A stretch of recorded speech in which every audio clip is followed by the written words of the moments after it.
bem, 1 Coríntios capítulo 9, versículo 20 em diante, que diz assim: fiz-me como judeu para os judeus, para ganhar os judeus.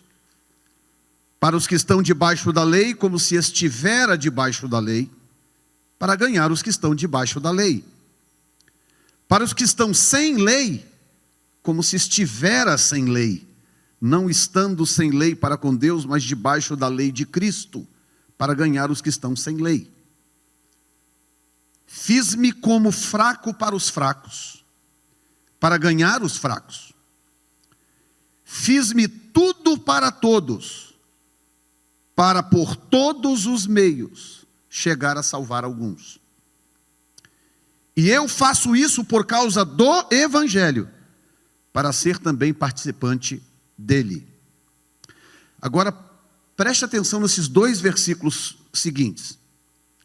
Não sabeis vós, isso é Paulo falando, não sabeis vós que os que correm no estádio, todos na verdade correm, mas um só leva o prêmio? Correi de tal maneira que o alcanceis. Você pode repetir comigo só essa última frase? Correi de tal maneira que o alcanceis. E o verso 25 diz assim: e todo aquele que luta, quando apresentou ali o Anderson Silva, né? Falei assim, gente, tem um lutador aqui na igreja, né? Anderson Silva.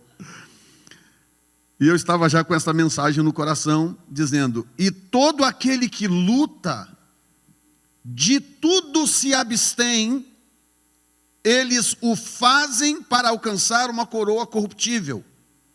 Nós, porém, uma incorruptível.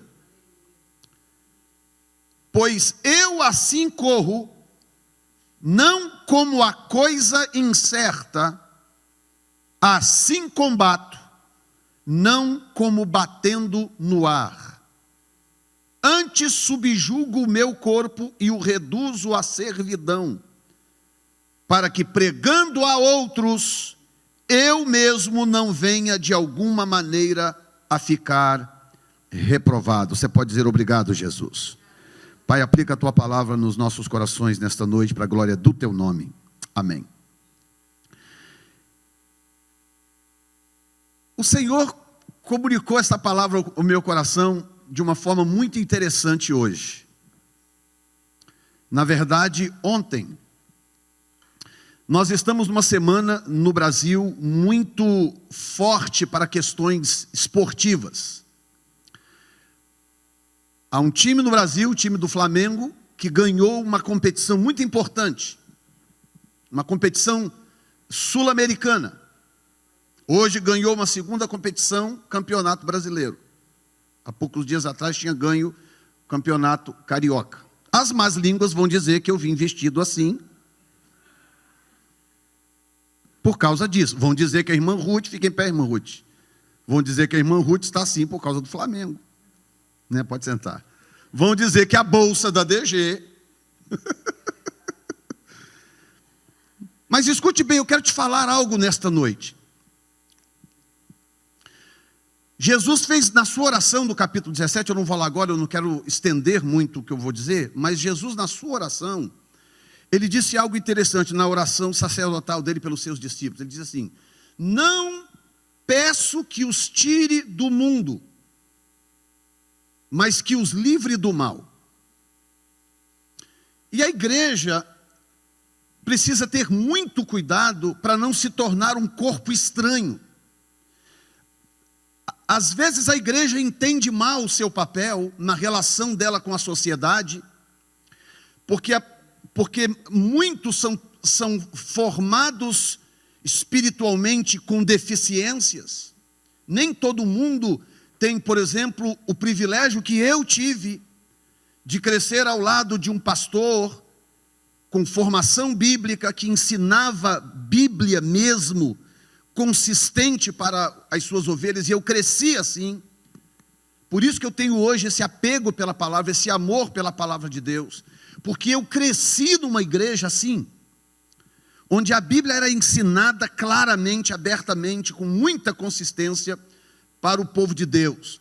Nem todo mundo tem esse tipo de oportunidade. A igreja no Brasil, principalmente, cresceu muito rápido num período, uma expansão muito violenta.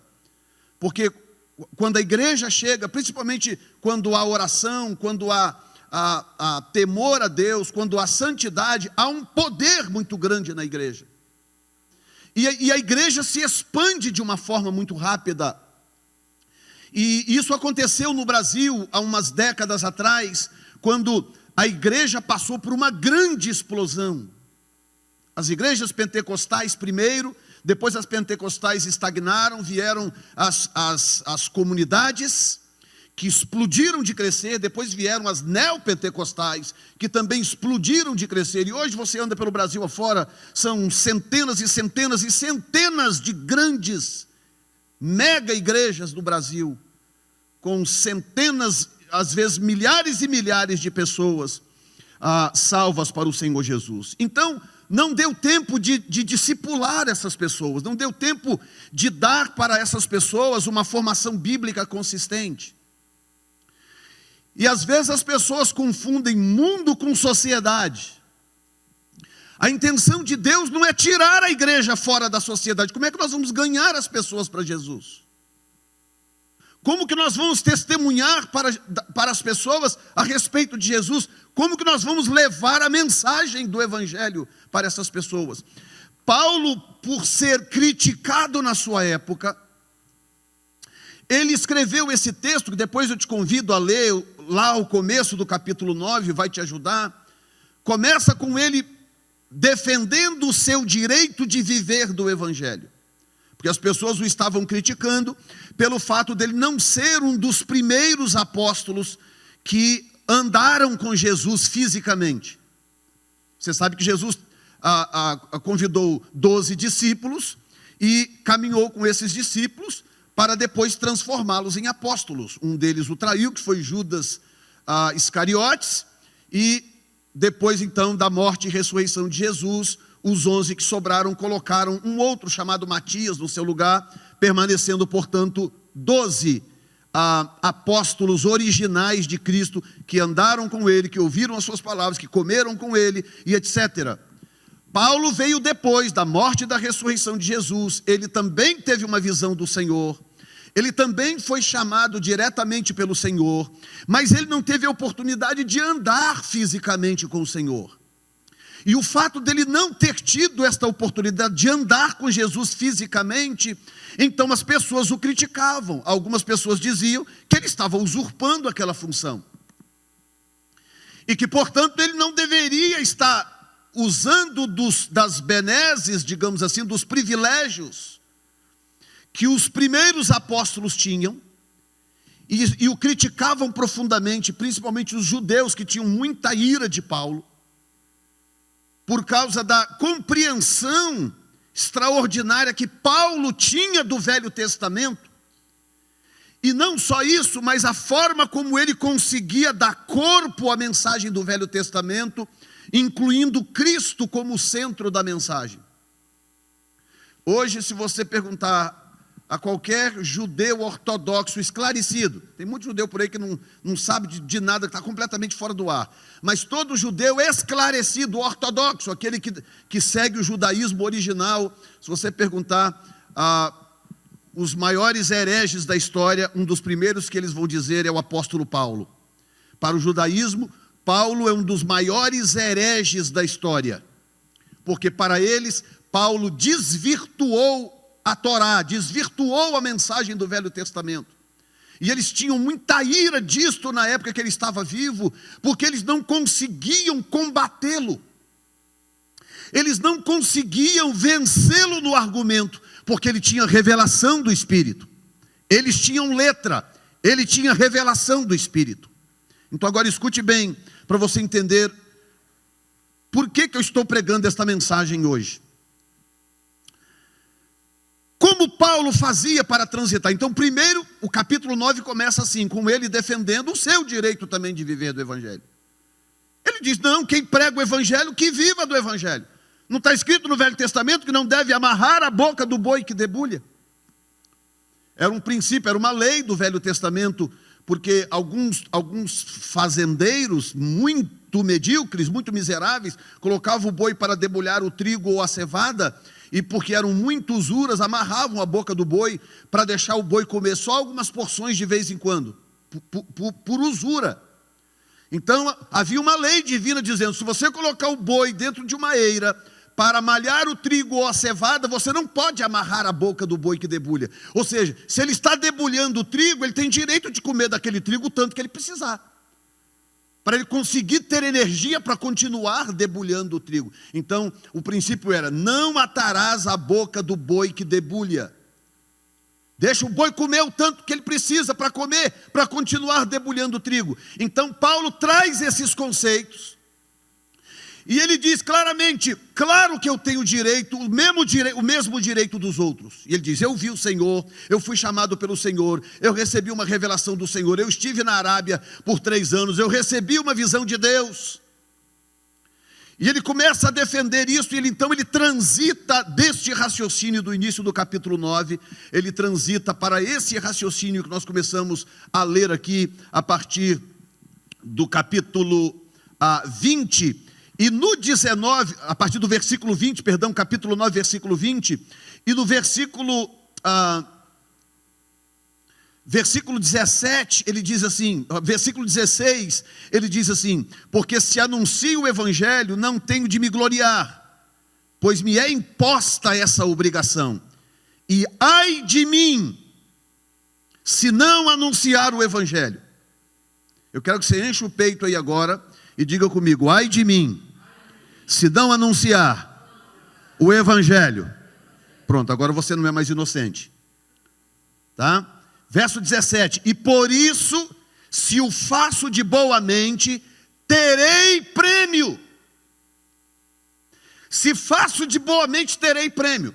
Aí tem uns desavisados por aí que não, a gente servir a Deus, não tem que ficar pensando em recompensa, que não sei o quê, Não, recompensa é bíblico. A palavra galardão está na Bíblia, e galardão significa recompensa. E sabe como que Deus expressou os galardões celestiais, que nós não sabemos exatamente como que eles serão, mas para nós entendermos, Deus traduziu a palavra galardão lá do céu, que são as delícias, as maravilhas que nós vamos conhecer, viver e experimentar no céu. Deus traduziu na terra em coisas que têm valores materiais. Então Deus fala em ouro, Deus fala em coroa, Deus fala em coisas que são valiosas para nós. Diz que as nossas obras, quando chegarmos lá, elas serão purificadas pelo fogo do Espírito. E diz que alguns chegarão lá e levarão palha, outros levarão madeira, outros levarão prata, outros levarão ouro. Quando o fogo do Espírito passar, quem levou palha vai desaparecer, quem levou madeira vai desaparecer, mas quem levou prata e ouro, o fogo do Espírito vai purificar aquilo, e aquilo vai brilhar e vai se transformar em galardão para a glória do Senhor. Portanto, a Bíblia deixa claro que o que está em jogo não é só salvação. Salvação é maravilhoso, salvação é de graça. É pela graça em Cristo Jesus. Diz a Bíblia que todo aquele que invocar o nome de Jesus será salvo. Basta invocá-lo, como muitos fizeram na hora da morte, como aquele ex-ladrão da direita fez na hora da morte. Disse: Senhor, lembra-te de mim quando entrares no teu reino. Aí eu fico imaginando, meu Deus, como que um ladrão consegue na hora de morrer olhar para um cara todo ensanguentado e conseguir ver nele um rei. E ele conseguiu, diz: Senhor, lembra-te de mim quando entrares no teu reino. E Jesus olha para ele, sem julgar: que isso, rapaz? Se enxerga. Que há, rapaz? Você acha que você está falando com quem? Não, Jesus olha para ele e fala: hoje mesmo. Hoje mesmo, você estará comigo no paraíso. Eu não sei você, mas eu não consigo ficar sem imaginar Jesus respirando, quando ele falou: Pai, na tua mão entrego o meu espírito. Jesus respirando, porque Jesus morreu primeiro, né? Depois eles tiveram que quebrar as pernas dos ladrões, lembra? Jesus morreu primeiro, daqui a pouco morre o ladrãozinho, Jesus está lá em pé esperando. Porque Jesus falou, hoje mesmo. O camarada morre, quando morre e abre os olhos espirituais, está Jesus do lado lá. Vamos embora, deixa eu te levar para o paraíso, que eu preciso descer nas profundezas da terra ainda. E Jesus entra com ele. Jesus entra com ele no paraíso. Você pode imaginar, gente, o que é isso? A Bíblia diz, a Bíblia nos deixa claro que quem leva as pessoas para o paraíso são os anjos. Os anjos têm essa função. Quando você está ali, chegar o seu momento de partir, que que o Senhor te chamar, quando você fechar os olhos aqui na terra, que você abrir os olhos espirituais, estará um anjo do seu lado, dizendo, bem-vindo, bendito do Senhor. Deixa eu te levar para conhecer o Pai. E Ele te pegará e te levará para o céu. E é exatamente assim. Eu nunca esqueço, um dia nós chegamos da oração, eu e a Zana, nós morávamos em Fall River. Chegamos da oração, e de uma reunião de oração que nós participamos, era mais ou menos, sei lá, umas 11 da noite, meia-noite talvez, e a gente tinha que fazer ali, eu acho que comemos alguma coisa, não lembro, e fomos para o quarto. Quando nós entramos no quarto, ela deitou primeiro, eu sempre deitei depois, e aí quando cheguei, terminei de fazer o que tinha que fazer, eu fui deitar. O nosso quarto era pequenininho, sabe aquele quarto que só cabe a cama e para você andar em volta assim da cama? O quarto era mais ou menos desse tipo. A cama aqui, aquele espaçozinho pequeno em volta da cama, ela já deitada, ela dorme sempre do meu lado esquerdo, né? Para quem está de costa na cama. E aí eu fui deitar, quando eu cheguei, entrei no quarto, sentei, eu sentava na cama assim, a parede estava assim, ó. Sabe, eu podia estender a mão e tocava na parede. O quarto era pequeno demais. Tá? E aí eu sentei na cama. Quando eu sentei na cama, eu não tinha deitado ainda. Para não dizer, não, isso foi um sonho, não. Eu sentei na cama, eu ainda não estava deitado. Quando eu sentei na cama, entrou um anjo pela parede, a parede desapareceu assim, entrou um anjo pela parede, pegou na minha mão, eu ainda sentado, não lembro se ela viu isso, se ela estava dormindo, eu não lembro. Pegou na minha mão e falou assim, vem comigo, e me puxou pela parede assim, e saiu comigo e me levou, me deu umas visões lá que eu posso compartilhar uma outra hora, mas o que eu estou mostrando para você é que isso é uma função angelical. Mas o ex-ladrãozinho da direita, coisa que às vezes eu e você, que vamos servir a Jesus por anos e anos, talvez não vamos ter esse privilégio, de entrar lá de mãos dadas com Jesus. Jesus pegou ele pela mão e falou, ei, vim trazer este aqui, eu salvei lá de última hora, está aqui, cuida dele, e voltou para descer as profundezas da terra, para a derrota de Satanás. Tem alguém me ouvindo aqui nesta noite? Portanto, Paulo está dizendo, ei, eu sei que se eu fizer a coisa de boa vontade, ele diz, terei recompensa. Por isso, se faço de boa mente, terei prêmio. Mas se de má vontade, se fizer de má vontade, apenas uma dispensação me é confiada. Ou seja, o que eu faço para o Senhor, se eu faço de boa mente, se eu faço com o coração entregue, aquela coisa que eu realmente faço por Ele, eu faço pelo Senhor, que é o que a gente tanto fala, né? Quando a gente tropeça aí nos ingratos da vida, pessoas por quem você dá tudo, você oferece tudo, você cuida, você sangra, você sua, e aí de repente aquela pessoa simplesmente chuta o balde, vai embora, desaparece. São os ingratos da vida, e a gente ao longo de 30 e tantos anos, você imagina, irmão Leci, quantos ingratos que a gente já topou por aí, imagino você, né? Na sua caminhada aí, quantos ingratos você já topou por aí. E aí vem aquela coisa, aquele sentimento, porque todo mundo é humano. Quando você recebe uma bofetada de ingratidão, o que você faz no seu coração? Quer saber de uma coisa? Pois daqui para frente eu não faço mais por ninguém. É ou não é? Mas quando você faz para o Senhor, tudo isso muda. Porque quando você faz para o Senhor, você não fica esperando a recompensa alheia, a recompensa do outro. Tem alguém me ouvindo aqui? Quando você faz para o Senhor, você fica esperando a recompensa que vem dEle. E a Bíblia diz que até um copo d'água, se você vier aqui e me trouxer esta garrafa d'água que os obreiros fazem constantemente, uma garrafa d'água para beber, a Bíblia diz, se você der um copo d'água a um profeta, você terá recompensa. Agora pensa bem, gente, pensa bem. O Doni, por exemplo, os obreiros aqui que vão chegar lá, olha, já está querendo 3 recompensas a outra. Aí chegar no céu, na hora lá está aqui, ó, isso aqui é sua, essa coroa, isso, tudo isso não é possível, eu não fiz tanta coisa assim. Não, isso aqui é por aquela garrafinha d'água, isso aqui é por aquele copo d'água, isso aqui é por isso, isso aqui é por isso, por isso, por isso, por isso. O princípio de Deus funciona desta forma. Deus pensa em forma de recompensa. Você não deixará de receber nada que você plantou para Deus. O Senhor te recompensará. E Paulo está dizendo isto: não, eu não sou bobo nem nada, eu vou fazer de boa mente, porque eu vou ter prêmio. Eu terei prêmio. E gente, se você pensar que só o fato de morar no céu é algo inexplicável.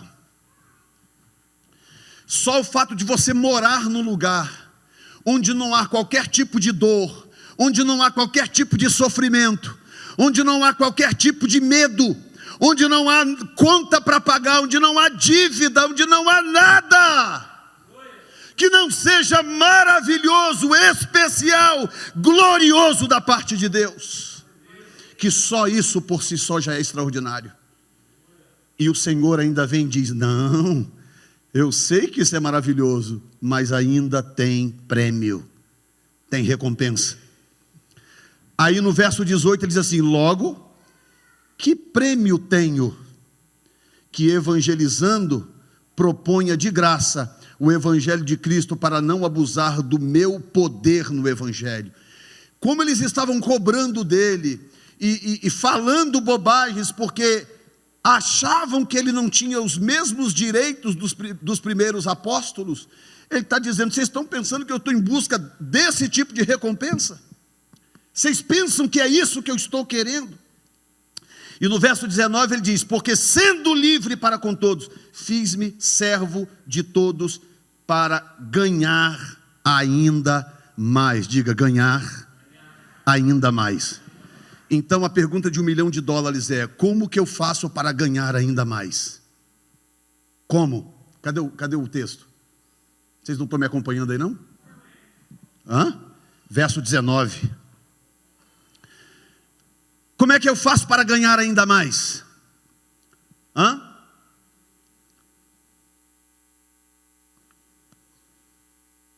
Tem alguém na igreja aí, pelo amor de Deus? Como que eu faço para ganhar ainda mais? Espera um pouquinho que a irmã Ruth tem uma palavra para dar à igreja. Como? Fala. Sendo servo.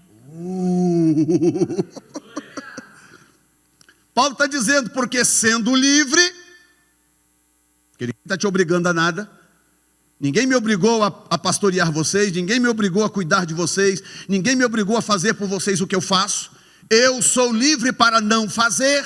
Ele está dizendo: sendo livre para com todos, fiz-me servo de todos,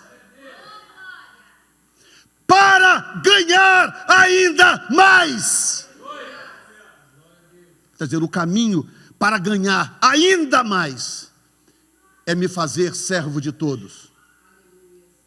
Se você gosta muito de ser servido, isso não é pecado. Tem muita gente rica aí que é rica e tem servos, funcionários para tudo. Isso é tranquilo, faz parte das camadas sociais. Mas se você é do tipo que só gosta de ser servido e não gosta de servir, eu quero te dizer que quando chegar no céu, você vai ter uma surpresa em parte desagradável. Você vai estar lá, é muito bom, já está feliz, já está salvo, mas você vai ver do seu lado pessoas que te serviram recebendo coisas que você não vai poder receber. Porque existem coisas no céu que estão reservadas para quem serve. Aí vem Paulo e diz assim: não, pode deixar o texto lá, companheiro, por favor. Ele diz assim: não, é o seguinte, eu sou livre realmente. Eu sou livre para fazer o que eu quiser, mas eu decidi me fazer de servo de todos. Não é só dos gratos, não é só dos que recompensam com alguma coisa, não é só dos que batem nas costas, dos que diz good job, muito bom, parabéns. Não. Ele está dizendo o seguinte: eu decidi servir a todos.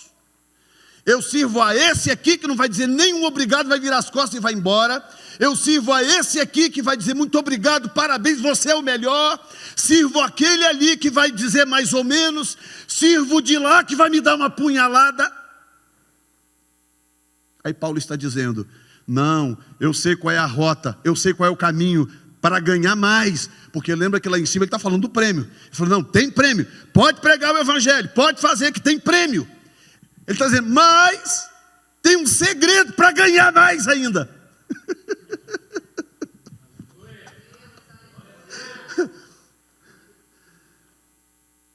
Ele está dizendo: se você pregar o evangelho, se você anunciar o evangelho para as pessoas.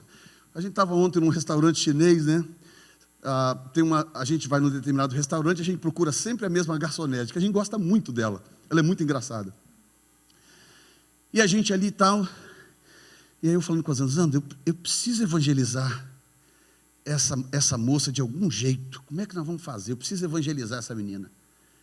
No restaurante não dá, não posso parar ela, sentar numa cadeira e começar a evangelizá-la. Tem que arrumar um jeito de evangelizar essa menina, falando com a Zanda dentro do restaurante. Porque a minha cabeça pensa assim 24 horas.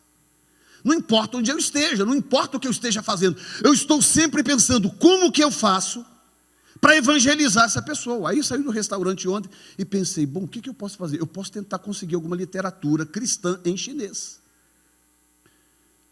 Porque essas pessoas falam um pouquinho de inglês, mas é o inglês necessário para trabalhar, né?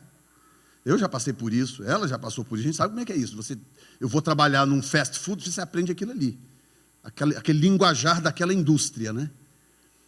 Então, consegui uma literatura em chinês, alguma coisa que eu possa levar e dar de presente para ela. Eu queria que você lesse isso aqui, para evangelizar. Então, Paulo está dizendo o seguinte: se você não se calar, se você abrir a tua boca, se você evangelizar, tem prêmio.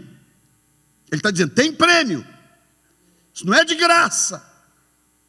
Ele está falando: mas é o seguinte, eu sei que tem um outro caminho para você ganhar ainda mais desse prêmio que eu vou chamar de trivial, o prêmio normal, o prêmio comum do seu ato de pregar o evangelho de Cristo.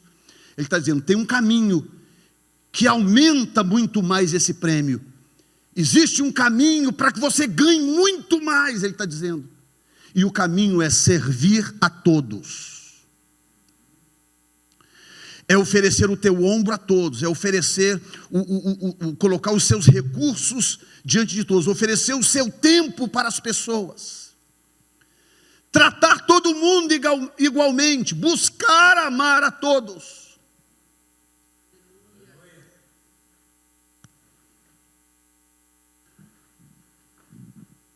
Fiz-me servo de todos para ganhar ainda mais. Agora olha bem, irmãos. Aí ele diz mais à frente o que nós lemos, né?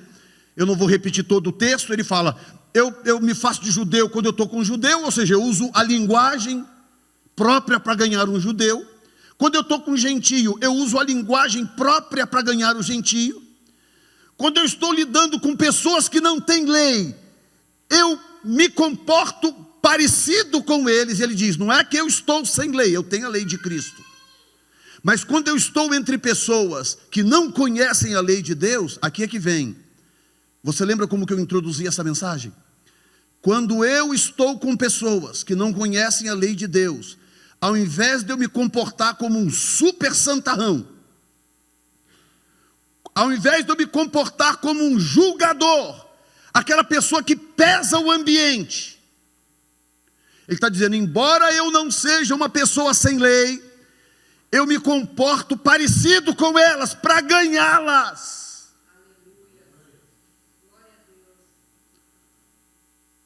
Porque ele diz: uma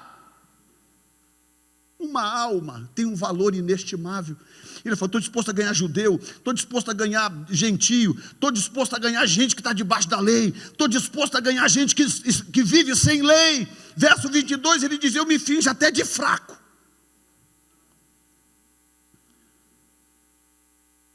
Se preciso for, eu me finjo de fraco, para conseguir arrastar os fracos para Jesus.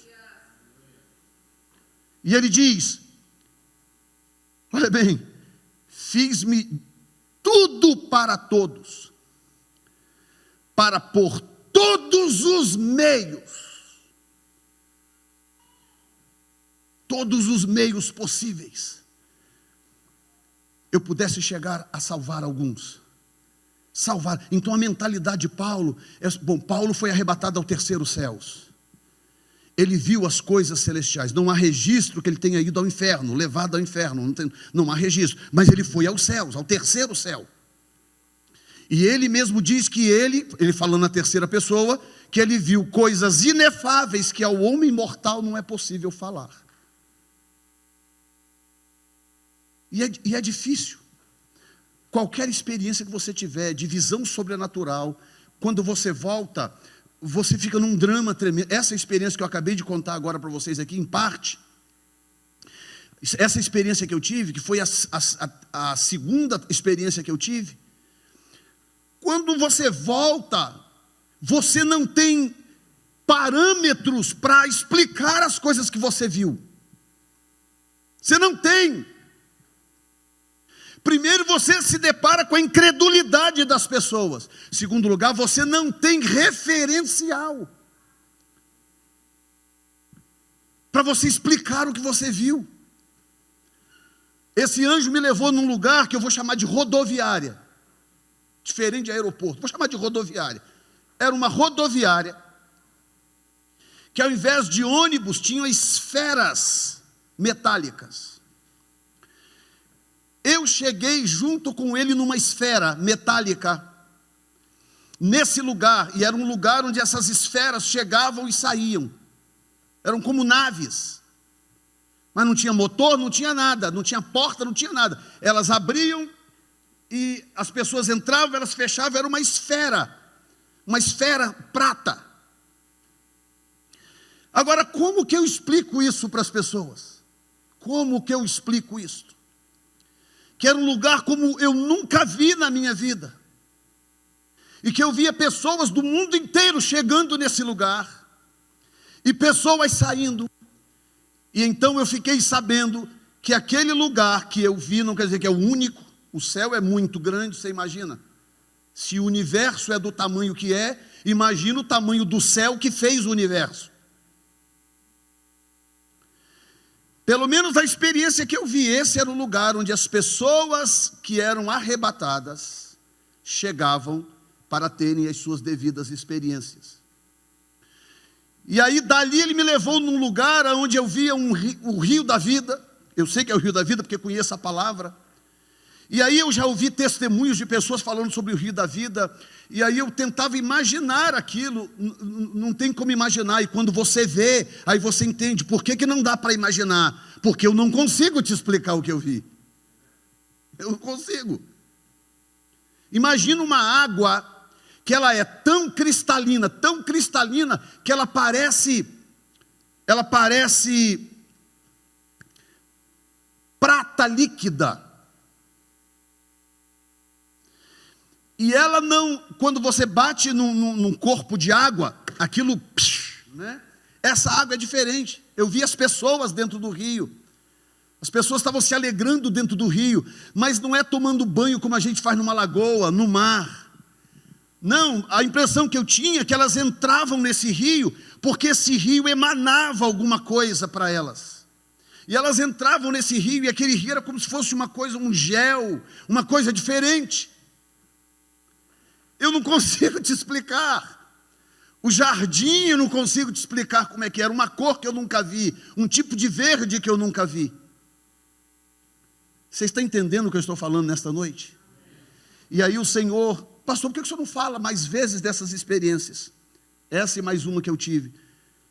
Por causa disto, porque é uma coisa muito difícil de explicar. muito difícil de explicar. Mas não se preocupe, você vai ver tudo isso com seus próprios olhos. Amém?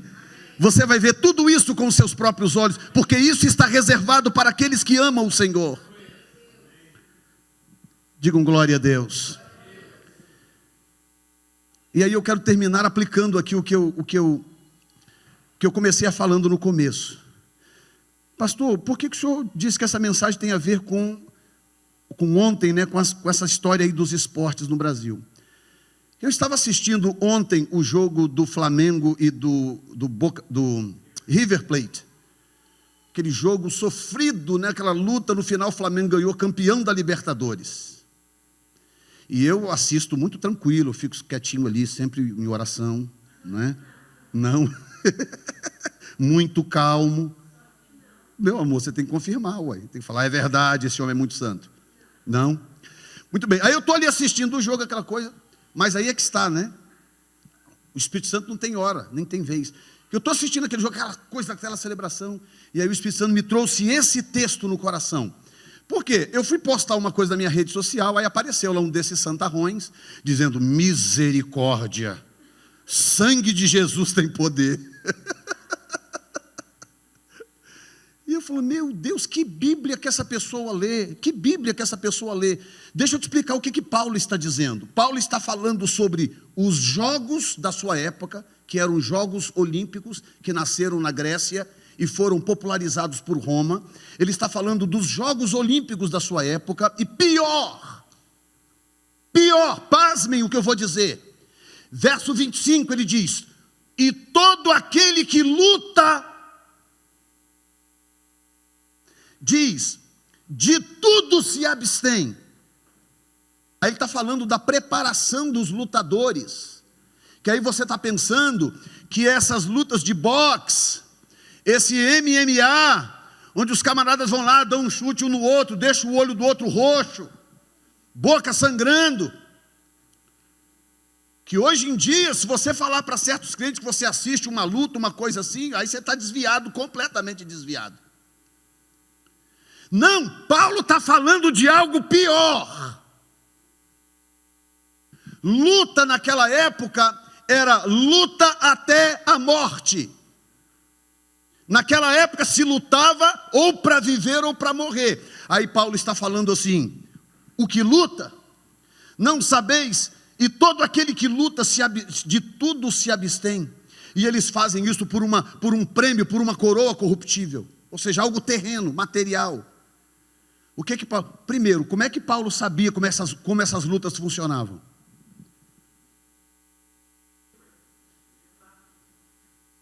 Como é que você sabe, Paulo? Alguém me contou. Não, ele sabia porque ele assistia. Aí Paulo está falando agora de uma luta que era uma coisa sangrenta, irmão Leci, que entrava nas arenas para lutar e saía um vivo daquelas lutas. Mas que fazia parte da cultura da época, fazia parte daquele tipo de sociedade. Hoje não cabe na nossa cabeça uma coisa dessa, não cabe na sociedade de hoje. Hoje, mas na época era normalíssimo. As pessoas entravam nos coliseus, nas arenas, para assistir esse tipo de coisa. E quer saber, os cristãos, quando eles começaram a proliferar, que o império começou a considerar os cristãos problema para o império, sabe o que eles faziam? Eles pegavam os cristãos. Por isso que Paulo, inclusive, está falando aqui, nesta linguagem, porque ele está tentando dizer o seguinte, ei, se eles fazem isso por uma coroa corruptível, por um prêmio material, ei, nós estamos fazendo por uma incorruptível, por um prêmio espiritual. Porque eles pegavam os crentes, soltavam dentro das arenas e soltavam os leões. Pegavam 10, 15 crentes, jogavam dentro de uma arena para onde não tinha para onde fugir, fechavam todas as saídas, iam lá e soltavam 4, 5 leões. E ficava aquela multidão lá em cima, 10, 15 mil pessoas. 30 e poucas mil pessoas cabiam no Coliseu de Roma. Outras arenas menores cabiam 10, 15 mil pessoas, 8, 5 mil pessoas, assistindo aquelas pessoas serem devoradas vivas. E todo mundo celebrava, eram os jogos daquela época. E Paulo está usando esse tipo de jogo para nos ensinar um princípio, o qual eu encerro agora, dizendo. Ele está dizendo o seguinte: ei, não sabeis, vós, verso 24, que os que correm no estádio, todos na verdade correm, mas um só leva o prêmio. E é aqui que entra. Eu estava assistindo ontem o final do jogo, aquela gritaria e tal, gente celebrando, e o outro time lá assim, murchinho. E o pessoal do Flamengo gritando, taça, aquela coisa. E eu ainda falei, Zando, olha lá a carinha. Fiquei com pena dos outros. Falei, Zando, olha lá a carinha dos outros. Eles assim. Por quê? Correram, pelejaram, suaram, uma campanha de não sei quantos meses, lutaram. E no final, um só leva o prêmio. Aí Paulo está dizendo assim, ei, no mundo espiritual, no universo do Evangelho, é mais ou menos a mesma coisa. Ele está dizendo, ei, você está correndo só por correr? Você está correndo para tentar impressionar alguém? Você está correndo para tentar ganhar um título, para tentar ganhar uma posição, ou alguma coisa assim? Ele está dizendo, deixa eu te falar, se você estiver correndo, corra para valer. Se você está servindo a Deus, sirva de fato. Quantos aqui sabem que para servir a Deus você tem que abrir mão de alguma coisa? Amém ou não? Você tem que abrir mão de alguma coisa. Existem perdas terrenas, humanas, para você poder servir a Deus. E aí Paulo está dizendo, você já está perdendo anyway. Se você está nessa corrida, você já abriu mão de certas coisas, sim ou não? Por que não abrir mão do resto? Ele está dizendo. Por que você não abre mão do resto? Porque se você abrir mão só de parte, vai chegar no dia do prêmio e você não vai estar na fila dos premiados. Chega lá. Agora foi Copa Libertadores da América, Campeonato Brasileiro. No dia lá vai ser Copa do Universo Espiritual. Vai ter medalhas, vai ter coroas, vai ter pedras preciosas. Hoje é uma taça que vale por um ano. Daqui a um ano, se o Flamengo não ganhar de novo, já era, já passou para outro. Mas naquele dia, são coisas eternas que vão durar para sempre. Você está entendendo o que Paulo está falando, pelo amor de Deus? Paulo está dizendo o seguinte, ei, lembra que a Bíblia diz que os filhos das trevas são mais prudentes do que os filhos da luz? A Bíblia diz isso, sim ou não? Sim, os filhos das trevas são mais prudentes do que os filhos da luz. O que é que significa? Significa que quando esses caras entram numa corrida, a maratona aqui, que começa ali pertinho de casa, em Hopkinton, a maratona de Boston. Meu filho, enquanto você está dormindo aí, comendo picanha, tranquilão, churrasco, sabe o que os quenianos estão fazendo agora? Comendo alface, tomate, correndo por aquelas campinas lá da vida. Terminar o culto agora, que a gente passou o dia sem comer aí, por causa de algumas atividades. Agora, depois do culto, eu preciso comer alguma coisa, senão eu não dou conta de dormir. Aí vou comer, tudo bem que a gente sempre come com moderação, mas aquela, né, saladinha, aquela comidinha boa e tal. Enquanto eu estou me deliciando numa coisa ou outra, os quenianos estão correndo lá pelas campinas da vida, correndo lá no meio do mato.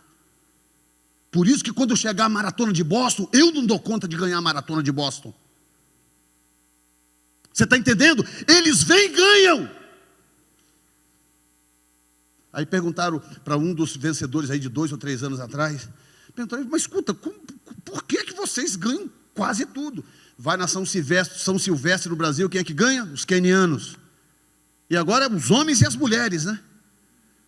Aí, maratona não sei de onde, os quenianos. Aí perguntaram aqui uns 2 anos atrás, escuta, afinal de contas, qual é o segredo de vocês? Eles falaram, lá onde a gente vive, você nasce, tem que começar a correr se você quiser viver. Você nasce num lugar onde você tem que viver correndo. E lá tem o correio, né? o chamado correio deles, entre as tribos. Sabe como é que é o correio? O correio são os caras, os meninos. Os meninos, sem sapato, pé no chão, todo caracachento, tudo rachado. Aquele, ó, tem que levar essa encomenda aqui para a tribo, lá não sei aonde. Entrega na mão de um menino daquele, e ele sai correndo, mato adentro. Corre por 3 horas, 5 horas. Vai lá e entrega, ó, a tribo tal mandou entregar isso aqui. Pronto, entregou? Ok, tchau. Já sai correndo de novo, mais 4, 5 horas voltando. Ele falou assim, é o que a gente faz a vida inteira. Então um dia nós pensamos, já que a gente faz isso a vida inteira, por que a gente não transforma isso em lucro de alguma forma? Aí saem pelo mundo ganhando maratonas. E esses quenianozinhos que lá comia coisa com a mão, às vezes barro, né, como no caso lá de Burkina Faso, né? Quando não tem nada, não tem comida, não tem nada, eles pegam argila, mistura na água, ou se tiver um pouquinho de farinha, água morna, é o que eles comem. E alguns desses que viviam assim, hoje são ricos, são milionários, porque tudo quanto é maratona que vão, ganham. Todas. É isso que Paulo está dizendo. Paulo está dizendo, ei, se você vai correr no estádio, corra para ganhar. Corra para ganhar. Ele está dizendo, o que luta, aquele que luta, não se abstém de tanta coisa, de tudo se abstém. Coloque-se de pé. Eu termino agora com isto. Basicamente, Paulo está dizendo o seguinte, ei, pare com essas besteiras de super espiritualidade, pare com essas bobagens de achar que sociedade é mundo. Sociedade é sociedade, mundo é um sistema maligno na sociedade, isso que é mundo. Quando a Bíblia fala em mundo, está falando disso. Por isso que ele fala, os filhos das trevas são mais prudentes.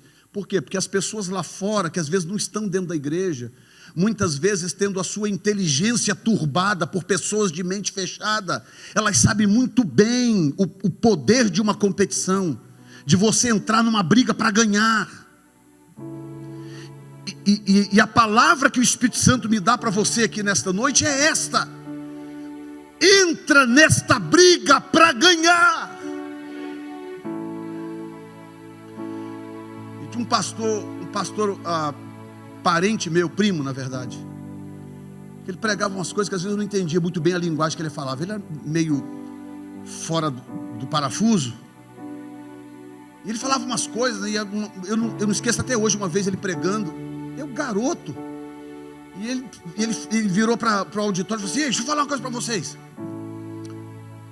se você não consegue se abster do mundo, vai curtir o mundo, cara. Ele falava numa linguagem assim, cara, vai curtir o mundo, tem muita coisa boa lá, vai fazer tudo que dá vontade.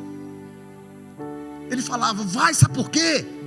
Porque se você abrir mão só da metade, você não vai curtir o mundo e você vai para o inferno anyway. Ele dizia. Então ele falava, então se você não quer ir para o céu, se você não quer levar o evangelho a sério, vai curtir o mundo, cara, tem muita coisa boa lá fora. Mas o que Paulo está dizendo? Paulo está dizendo, você entrou nessa corrida do evangelho, sim ou não? Entrou nessa corrida do evangelho? Paulo está dizendo, corra de tal forma que o prêmio seja seu. Ele está dizendo, corra para ganhar, leve essa taça para casa. Corra para ganhar. Porque Deus quer te ver lá em cima, coroa na cabeça, pedras preciosas, andando sobre ruas de ouro, que é um ouro que não dá para descrever. Eternidade na presença de Deus. Tudo isto porque Ele te ama de uma forma extraordinária. Feche os seus olhos por um momento. Vou te dar 1 minuto para você dizer para Jesus se você está nessa corrida para ganhar mesmo, ou se você está só correndo por correr, ou se você quer chegar no final, levar essa taça, levar esse prêmio, o prêmio da soberana vocação em Cristo Jesus, como diz a palavra de Deus.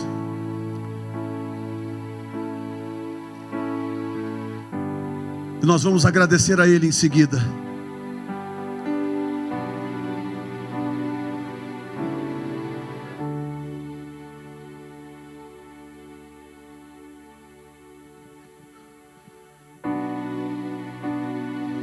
Senhor, eu quero te agradecer nesta noite.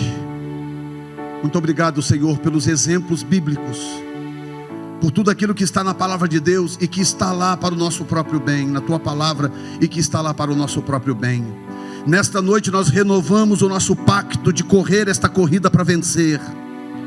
Senhor, nós estamos correndo agora esta maratona, estamos agora nesse estádio da vida, estamos correndo agora, Senhor, nesta Olimpíada espiritual, e nós estamos correndo para vencer. Nós não aceitamos chegar no final, Senhor, e ficar por último, e ser reprovado, e ver a medalha ir para o pescoço do outro. Não, nós queremos vencer, e nós já vencemos, porque em Cristo somos mais do que vencedores. Pai, nesta noite renovamos o nosso pacto contigo, renovamos a nossa alegria, o nosso gozo e o nosso entusiasmo, Senhor.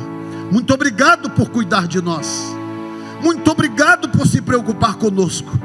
Nós te exaltamos, Senhor, no nome de Jesus Cristo. Graças a Deus. Você pode aplaudir ao Senhor mais forte, meu irmão. Dê um aplauso ao Senhor, de gozo, de alegria.